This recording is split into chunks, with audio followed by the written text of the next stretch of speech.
Ration card धारकांसाठी महत्त्वपूर्ण update आहे। आता रेशन साठी ई केवायसी करावी लागणार आहे।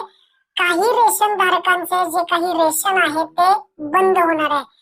नक्की काय अपडेट आहे, नक्की तुम्हाला काय काम करायचं आहे या व्हिडिओ मध्ये आपण समजून घेऊया। व्हिडिओ नक्की शेवटपर्यंत पहा। चॅनलवरती पहिल्यांदा आला असाल चॅनलला सबस्क्राइब करून ठेवा।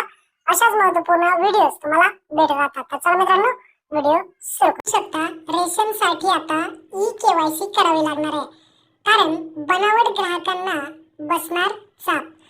कार्ड धारकांच्या सर्व सदस्यांना दुकानदाराकडे जाऊन आपली केवायसी करावी लागणार आहे। आता तुम्ही म्हणाल रेशन साठी आता केवायसी कशासाठी करायची?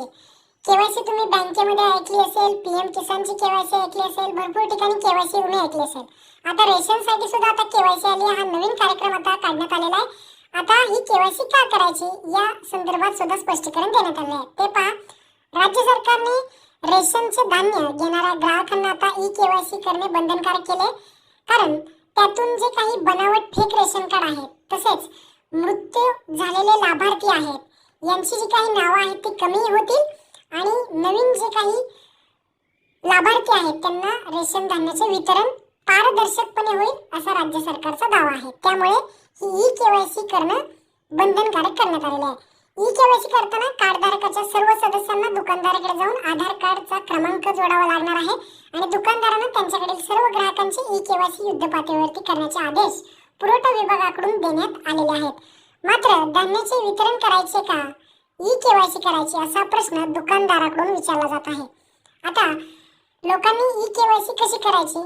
तर तुमचा आधार कार्ड नंबर घेऊन फक्त तुमचं रेशन धान्य दुकान जिथे रेशन मिळतं त्या रेशन धान्य दुकानात जायचं आहे आणि तिथे तुमचा आधार कार्ड नंबर द्यायचा आहे आणि अंगठा द्यायचा आहे किंवा डोळ्याचे ठसे वगैरे तुम्ही देऊन अंगठ्याचे ठसे किंवा डोळे स्कॅन करून जे काही केवायसी आहे तुम्ही करू शकता।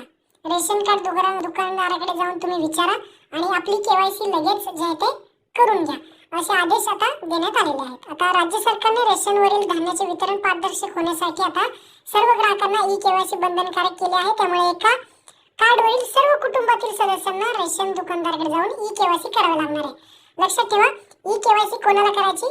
तर तुमच्या रेशन कार्डमध्ये जेवढी नावं आहेत त्या सर्वांना ई केवायसी करावी लागेल। जे मृत्यू झाला असेल, ज्यांचे बनावट असेल अशांचं रेशन जे आहे ते बंद होणार आहे, त्यांची नावं जे आहे ते काढून टाकण्यात येणार आहे असं सुद्धा सांगण्यात आलेलं आहे। आता ई केवायसी कशा पद्धतीने होईल ते सुद्धा सांगण्यात आलेलं आहे। दुकानदाराकडे गेल्यावरती नवीन 4G ई पॉज मशीन मध्ये आधार क्रमांक टाकून बोटाचे ठसे व डोळे स्कॅन करून ई केवायसी करता येणार आहे।